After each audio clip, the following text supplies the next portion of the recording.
आऊंगा। पहली सबसे बड़ी बात कि ईडी का कार्यकाल बढ़ाया गया है और किसी भी आम आदमी से पूछिए तो यही कहता है कि इसमें कुछ गड़बड़ है। एक सांसद होने के नाते, एक जनप्रतिनिधि होने के नाते, क्योंकि जनता के आप प्रतिनिधि हैं, उस हिसाब से भी आपसे ये सवाल बनता है पूछना कि इसके पीछे क्या कारण हो सकता है। एफएटीएफ की बात हो रही है, लेकिन क्या मात्र मामला एफएटीएफ तक ही है या कुछ और है? आपका नजरिया। अपनी बात यहां रखने समय प्रस्तावना में मैं एक बात रख रहा था, आपने सुन लिया होगा कि 3 प्रमुख नेता आपके तरह ही यंग हैं, जिसमें राहुल गांधी, तेजस्वी यादव और अखिलेश यादव, इन तीनों की चर्चा भी खूब हो रही है। आपका नजरिया समझना चाहता हूं इस पे। देखिए राजीव जी, सबसे पहले तो मैं अपने तमाम को पैनलिस्ट का बहुत बहुत शुक्रिया अदा करना चाहता हूं। मैं समझता हूं कि बहुत न्यूएंस्ड विश्लेषण आप लोग करते हैं और इसलिए एक बड़ी आबादी आपकी ओर आकर्षित हो रही है। देखिए, ईडी के बारे में मैं तो सिर्फ इतना ही कहूंगा कि मेरे कुछ दोस्त इन्फोर्समेंट डायरेक्टरेट में हैं और खुद अगर सर्वोच्च न्यायालय की टिप्पणियों को देखें तो इतनी हार्श टिप्पणी मैं समझता हूं बीते 10 वर्षों में मैंने सुप्रीम कोर्ट की नहीं सुनी है। इवन एक्सटेंशन देने से पूर्व भी हमारे जस्टिस ने कहा कि क्या आपके पास तमाम नाकाबिल लोग हैं कि आप इनको एफएटीएफ के बहाने रखना चाहते हैं। असल में ईडी के कॉरिडोर में ये चर्चा बलवती हो रही है कि इन्होंने प्रतिज्ञा किया, प्रॉमिस किया है कुछ महत्वपूर्ण लोगों को बीजेपी गवर्नमेंट में कि जो महाराष्ट्र में आपका हासिल हुआ है, मैं कुछ उसी तरह की चीज बंगाल, बिहार, झारखंड, पंजाब, दिल्ली और कर्नाटका में आपको हासिल करवाऊंगा। और अगर ईडी का काम पॉलिटिकल गोल्स की डिलीवरी है तो ये बीजेपी को भी वरी होना चाहिए। इसलिए आज विपक्ष के तमाम दलों ने बारिश के बावजूद संसद भवन परिसर में एक प्रेस कॉन्फ्रेंस को संबोधित किया। अब राजीव जी, मैं यहीं खत्म करूंगा कि ये चिंता हमारी नहीं है कि आप तेजस्वी जी, अखिलेश जी, ममता जी, भगवंत मान, अरविंद जी या अलग अलग लोगों को आप सोच रहे हैं कि कसने की तैयारी करें। हमारी चिंता इस बात की है कि पॉलिटिकल लड़ाई अगर इस देश में इस प्रकार की होगी, यानी कि लोकतंत्र नाम की चीज खत्म हो गई है। वो प्रधानमंत्री जी की वोकैबुलरी से भी मुझे लगता है, उनकी भाषा से। भोपाल में वो एक बयान देते हैं तकरीबन 10 दिन पूर्व और 48 घंटे के अंदर जिन पर उन्होंने आरोप लगाए उनके साथ गुलदस्ता लेते हुए उनकी तस्वीर आती है और सत्ता का स्वरूप थोड़ा बदल जाता है महाराष्ट्र में। मेरा सिर्फ आप लोगों के माध्यम से यह कहना है कि देश की जनता ये देख रही है, क्या हम अपनी राजनीति को इस प्रकार के अवसान की ओर जाने देंगे? क्योंकि ये संजय मिश्रा का सवाल नहीं है, ये सवाल इस बात का है कि क्या ईडी के हाथ में आप इतनी शक्ति दे रहे हैं कि वो एक फिक्शनल नैरेटिव गढ़े और आपकी पॉलिटिकल लड़ाई में आपकी मदद करे। बस मैं इसको जनता के विवेक पे छोड़ता हूं। हमें जो कहना था हमने आज संसद भवन परिसर में कहा और आज आपके समक्ष कहा, क्योंकि उन्होंने संभवतः, मैं एक मुंबई फिल्म की एक टर्म ले रहा हूं जिसको कहते हैं सुपारी लेना। उन्होंने सुपारी ली है कि इंडिया नाम का जो अलायंस है उसको वो तहस नहस करके बड़े साहब छोटे साहब के हाथ में रख देंगे। अगर जो कॉरिडोर से बातें आ रही हैं, अगर ये सच है तो ये डरावनी है, ये भयावह है। जी, डरावनी, भयावह और बहुत गंभीर बात यहाँ आप कह रहे हैं। जो आम जनता, जो दर्शक साथी हमारे सुन रहे हैं, देख रहे हैं इस कार्यक्रम को, वो भी शायद सहम गए होंगे कि क्या कुछ हो रहा है इंडिया। लेकिन साथ साथ एक तरफ ऐसी चीजें आएंगी मनोज जी आप लोगों के सामने जहां इंडिया को तोड़ने की कोशिश होगी, लेकिन दूसरी तरफ ये बताइए कि कितनी मजबूती के साथ इंडिया खड़ा है, कितनी मजबूती आप देख रहे हैं। इन तमाम कोशिशों के बावजूद इंडिया जो है वो आने वाले चुनाव में, क्योंकि देखिए एक भरोसे की बात, क्या वो भरोसा इंडिया दिला रहा है? क्या आप लोगों ने वो तय कर लिया है कि 2024 तक हम जनता के बीच वो भरोसा दिला पाएं कि हाँ मुमकिन है जब हम हैं तो, जो मोदी है तो मुमकिन है कि बात जो होती है तो यहाँ कुछ और मुमकिन भी है, परिवर्तन भी हो सकता है। आप हमारी तरफ देखिए। राजीव जी, मैं एक बात कहना चाहता हूँ। शायद हमारे कई साथियों को पता नहीं होगा कि इंडिया नाम रखने पर तकरीबन 1.25 घंटे बातचीत हुई, 1.25 घंटे, कि उसके नोमेनक्लेचर में क्या हो इंडिया। क्योंकि देखिए, हम इंडिया की आइडिया ऑफ इंडिया को ही रिट्रीव कर रहे हैं।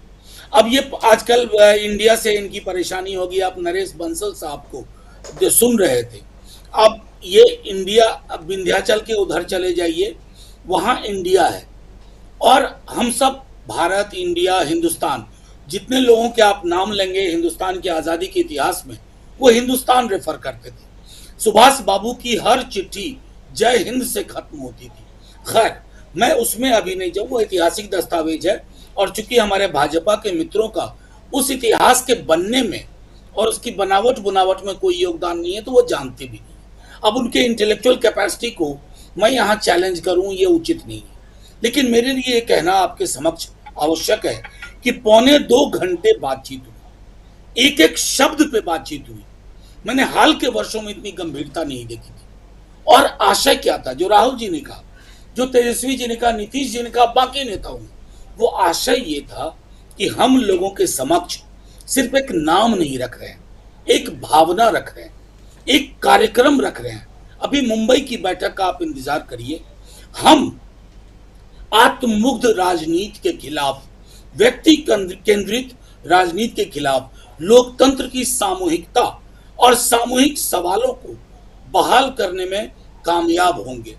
क्योंकि आज जो परिस्थितियां हैं देश को, उसको एक व्यक्ति संसद में अब मोदी मोदी मोदी, ये गरीब की थाली की साइज में मोदी मोदी क्यों नहीं दिखता? ये बेरोजगार के रोजगार में मोदी मोदी क्यों नहीं दिखता? उसके बरक्स हम लोग एक प्रगतिशील दस्तावेज पे काम कर रहे हैं, और आपको यकीन दिलाएं, बाकी चुनाव अपनी जगह होंगे, लेकिन लोगों के समक्ष हम एक ऐसा प्रोग्राम लेके आएंगे, शायद हमारे बीजेपी के मित्रों ने सोचा नहीं होगा। अभी तो इंडिया नाम से घबरा गए हैं, और हमारा टैगलाइन है, जुड़ेगा भारत, जीतेगा भारत। किस किस को हटा दोगे? अब भारत को भी हटा देना, क्योंकि हम कह रहे हैं। तो मेरा सिर्फ ये कहना कि प्रधानमंत्री जी, मैं एक छोटी टिप्पणी करूंगा, प्रधानमंत्री जी की भाषा में मैं गिरावट देख रहा हूं, गरिमा विहीन भाषा का इस्तेमाल कर रहे हैं। मैं जवाहरलाल नेहरू जी के टाइम में पैदा नहीं हुआ था, उनकी मौत के बाद पैदा हुआ, लेकिन उसके बाद तमाम प्रधानमंत्रियों के बाद में पढ़ा है। अटल जी, मनमोहन सिंह, शास्त्री जी, वीपी सिंह, देवेगौड़ा, किसी भी प्रधानमंत्री ने अपने प्रतिस्पर्धी के लिए इस तरह की गरिमा विहीन भाषा का इस्तेमाल नहीं किया। और मैंने कल हल्के में कहा था कि प्रधानमंत्री जी को गंभीरता पूर्वक अपने स्क्रिप्ट राइटर को बदल देना चाहिए। शायद वो सैबोटाज करने की कोशिश कर रहे हैं उनकी पॉलिटिक्स को, उनकी सोच को। तो अभी तो इंडिया नाम है, जीतेगा भारत। मुंबई के बाद आपको रोजगार को लेकर के, सामाजिक सौहार्द को लेकर के, सार्वजनिक संपत्ति को लेकर के टाइम बाउंड कार्यक्रम मिलेगा, जुमलेबाजी की तरह नहीं। रोजगार, 3 महीने का टाइमलाइन, ये कमिटमेंट, बस इतना कहना था। जी, 3 महीने का टाइमलाइन। और इसके बाद आप देखिए अभी से जो परिस्थितियां जा रही हैं 2024 की तरफ। मनोज झा जी, क्या मणिपुर आप भी जा रहे हैं? मणिपुर को लेकर के अभी जो भी गतिरोध है सदन में, मणिपुर को लेकर के ही है। आप लोग डिमांड कर रहे हैं कि प्रधानमंत्री जी आएं और बयान दें। अब बात यहां तक आ गई कि लोकसभा में अविश्वास प्रस्ताव पेश कर दिया गया। कहा जाता है कि उस पर तुरंत चर्चा होती है, लेकिन अभी तक, अब सूत्रों के हवाले से जो भी खबर आए, लेकिन आज जब इस वक्त हम चर्चा कर रहे हैं तो हमारे पास कोई भी तारीख नहीं है।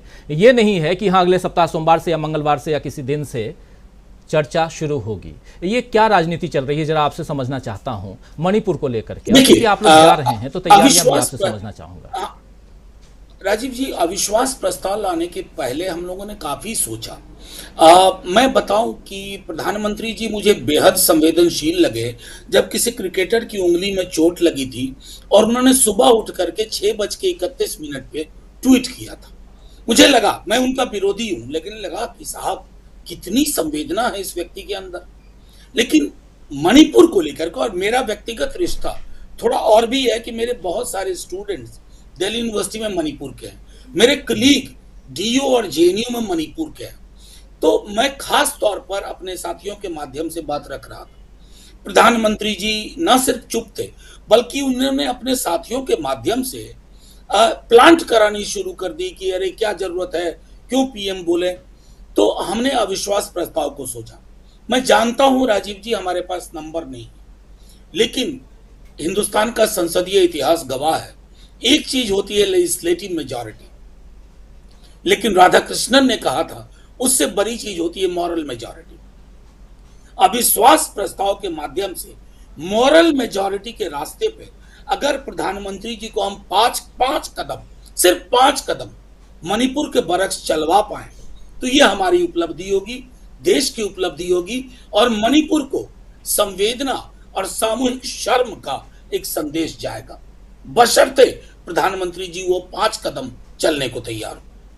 मनोज जी, लेकिन एक नैरेटिव ये सेट किया जा रहा है कि विपक्ष नहीं चाहता है मणिपुर पर चर्चा हो, इस नैरेटिव को कैसे ध्वस्त करेंगे? देखिए, वो नैरेटिव मेन स्ट्रीम मीडिया में चलाने की कोशिश हो रही है, लेकिन थैंक्स टू यू ऑल, आप लोगों की वजह से मेन स्ट्रीम मीडिया का नैरेटिव आजकल एक्सपायरी डेट तुरंत पा जाता है।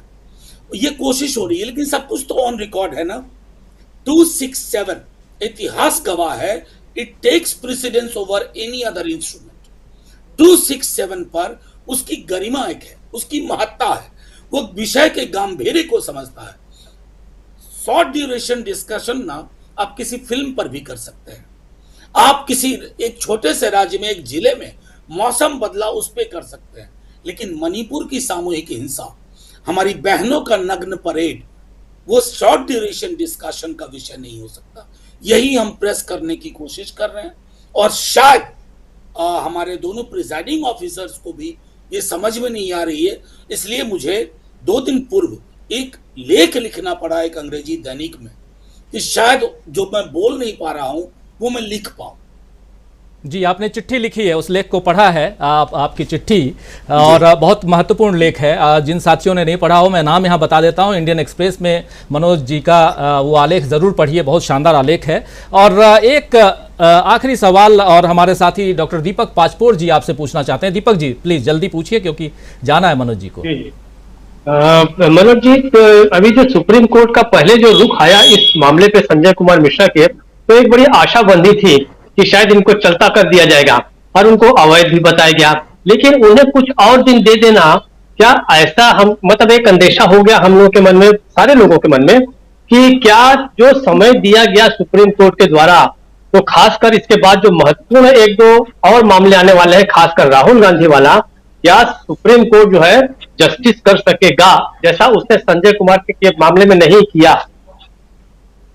देखिए दीपक जी, मैं एक बात साफ तौर पे कहूं, सर्वोच्च न्यायालय हमारा सर्वोच्च न्यायालय है, लेकिन कई दफा मुझे कंसिस्टेंसी का बड़ा अभाव दिखता है। अगर आप कह रहे हैं कि इस व्यक्ति का एक्सपेंशन इलीगल था, तो हम क्यों उस इलीगैलिटी के फर्दर पार्टी बनते हैं? ये सवाल मैं सर्वोच्च न्यायालय के विजडम पे छोड़ता हूं, कल को वो इस पे सोचें। लेकिन आम जनता में ये संदेश गया कि अगर मैं कहूं कि ये किताब इलीगली पब्लिश हुई है और इसका 3 एडिशन इलीगली पब्लिश हुआ है, मैं 4थे एडिशन को क्यों अलाउ करूं? इसका मतलब है कि कुछ चीजें हैं जो हमारे मानस को समझ में नहीं आ रही हैं, वक्त बताएगा। जी जी, बिल्कुल बिल्कुल, बहुत बहुत शुक्रिया मनोज जी, हमारे साथ जुड़ने के लिए, वक्त देने के लिए बहुत शुक्रिया, बहुत धन्यवाद। इस चर्चा में आप जुड़े।